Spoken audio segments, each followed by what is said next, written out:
তুল্লাহি অবরকাতুহু। সম্মানিত দর্শক, যে শিরোনাম নিয়ে আলোচনা করছি এটি অত্যন্ত স্পর্শকাতর এবং এই মুহূর্তে বাংলাদেশের রাজনীতির জন্য খুবই গুরুত্বপূর্ণ। এবং আমি যা বলতে চাচ্ছি এটি যদি বাস্তবায়ন হয়, অবশ্যই সরকার সেটা করবে, তাহলে পুরো রাজনীতির যে কৃষ্টি এবং কালচার এবং রাজনীতির এই মুহূর্তের যে বাস্তব চিত্র যা কিছু ঘটছে সব কিছুতে রীতিমতো মরুঝড় সাইমুম, এই মরুঝড় সাইমুমের মতো ঘটনা ঘটে যাবে। ফার্স্ট থিং হলো, খুবই একটা সিক্রেট এবং দায়িত্বপূর্ণ জায়গা থেকে শোনা কথা, সেটা হলো আওয়ামী লীগের যে সকল লোক পালিয়ে আছে তাদেরকে ধরার জন্য একটি পরিকল্পনা নেওয়া হয়েছে এবং যারা মোটামুটি দায়িত্ববান পদে ছিলেন, আওয়ামী লীগের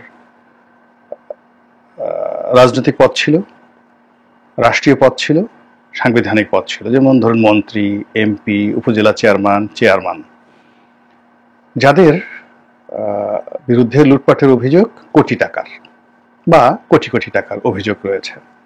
তো এরকম লোক বাংলাদেশে এখনো পর্যন্ত বিভিন্ন জায়গাতে পালিয়ে আছেন, যাদের সংখ্যা কোনো অবস্থাতেই 50,000 থেকে 1 লাখের নিচে নয়। এর মধ্যে তহসিলদার আছে, এর মধ্যে পুলিশের কর্তা আছে, সিভিল সার্ভিসের সাবেক এবং বর্তমান কর্তা আছে, এমনকি সেনাবাহিনীর সাবেক কর্তা আছে, আর জনপ্রতিনিধি আছে, পৌরসভার মেয়র আছে, আরো অনেক কিছু আছে। এরকম 1 লাখ লোককে টার্গেট করে একটা ম্যাসিভ অপারেশন চালানো হবে। কারা চালাবে, কি চালাবে, আমি ইন ডিটেলসে যাব না। শুধুমাত্র আমি যেটা বলছি যে এইরকম যদি রাঘব বোয়াল তাদেরকে ধরা হয় বা যারা ধরে দিবে তাদেরকে একটা পুরস্কার দেওয়া হবে পার পিস, যেটা আমরা এখানে বললাম যে পার পিস 5 লাখ টাকা করে তাদেরকে পুরস্কার দেওয়া হবে। এখন এটি যদি একজন রিক্সাওয়ালা ধরিয়ে দেয় তাকেও 5 লাখ টাকা দেওয়া হবে, যদি কোনো ছাত্র বা সমন্বয়ক ধরিয়ে দেয় তাকেও 5 লাখ টাকা দেওয়া হবে। কারা দেবে, কি দেবে, আপনারা সেটা বুঝে নেন। এটা কেন হঠাৎ করে এই সিদ্ধান্ত নেওয়া হচ্ছে? এটা কোনো মত তৈরি করা হবে না, এটা নিয়ে অতীতে যে ভুলগুলো হয়েছে কোনো বাড়ি তল্লাশি করা হবে না। অর্থাৎ এদেরকে একেবারে চাক্ষুষ তাদের পিছনে যেভাবে গোয়েন্দাগিরি করে কোনো একটা মানুষকে ধরা হয়, এভাবে আওয়ামী লীগের লোকজনদেরকে ধরানোর জন্য বা ধরিয়ে দেওয়ার জন্য মোটামুটি একটা মাস্টার প্ল্যান চালু রয়েছে। এর মাধ্যমে দুটো কাজ করা হবে। প্রথম কাজ করা হবে যে আওয়ামী লীগের সেই লোকটিকে ধরার সঙ্গে সঙ্গে সংশ্লিষ্ট এলাকাতে আওয়ামী লীগের লোকজনের মধ্যে আতঙ্ক ছড়িয়ে পড়বে। সেই লোকটির ব্যবসা বাণিজ্য, তারপরে তার যে টাকা পয়সা, এগুলো সবই তার প্রতিপক্ষের করায়ত্তে চলে আসবে এবং সরকার তাদেরকে গ্রেপ্তার করে জেলখানায় ঢুকাতে পারলে এটি সরকারের একটা সফলতা হিসেবে বিবেচিত হবে। এই গেল এক। 2 নম্বর হলো যে যারা পালিয়ে আছেন তাদের একটা বিরাট অংশ তাদের সহায় সম্পত্তি, ধন সম্পদ সবকিছু এই মুহূর্তে হয় বিএনপি নতুবা জামাত, তাদের যারা স্থানীয় নেতা রয়েছেন, অনেক ক্ষেত্রে কেন্দ্রীয় নেতা রয়েছেন, তারা এগুলো তদারক করছেন।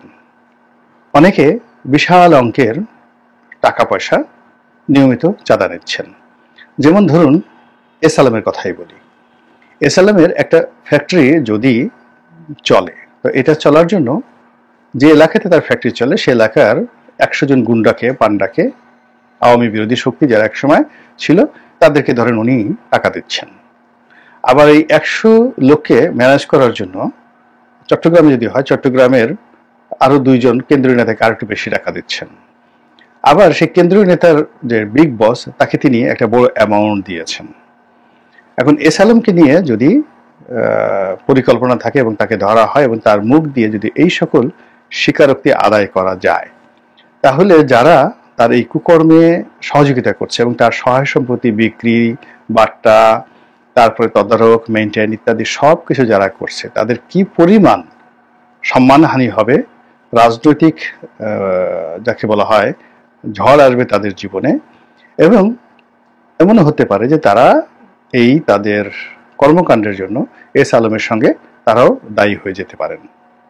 তো কাজেই এভাবে যদি রাজনীতির অঙ্গনে মোটামুটি আওয়ামী লীগের 1,00,000 লোকে টার্গেট করে যদি 1,000-5,000 লোককে ধরা যায়, আর সেই 5,000কে টার্গেট করে সেই 5,000 লোকের সাথে সম্পৃক্ত যদি আরো 1,015 লোক ধরা যায়, তাহলে পুরো রাজনৈতিক অঙ্গনে রীতিমতো মৌচাকে ঢিল পড়লে যেভাবে মধু রেখে দৌড়দৌড়ি করে, এবং সমস্ত মৌমাছিরা পালিয়ে যায়, বা মৌচাকে যদি ধোঁয়া দেওয়া হয়, আগুন দেওয়া হয়, তাহলে যেভাবে সমস্ত মৌমাছি পালিয়ে যায় আর মৌয়াল যারা রয়েছে তারা মধুটা সংগ্রহ করে নিয়ে আসে, ঠিক ওইরকম একটা পরিবেশ পরিস্থিতি তৈরি হবে।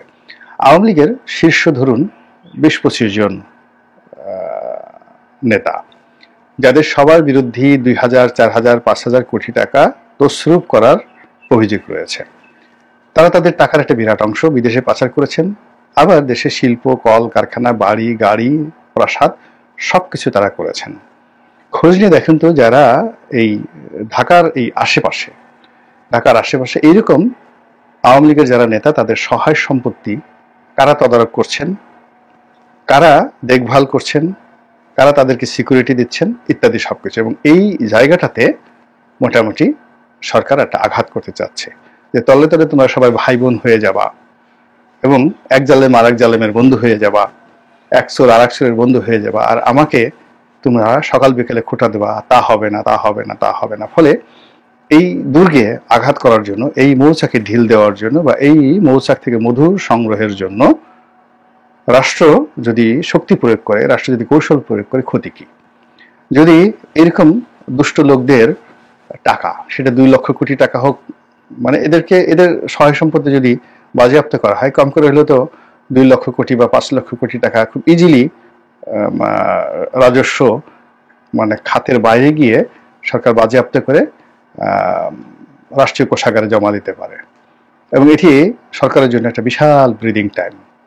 ফলে কারো 1 কোটি টাকা বাজেয়াপ্ত করার সুযোগ পেয়ে, কারো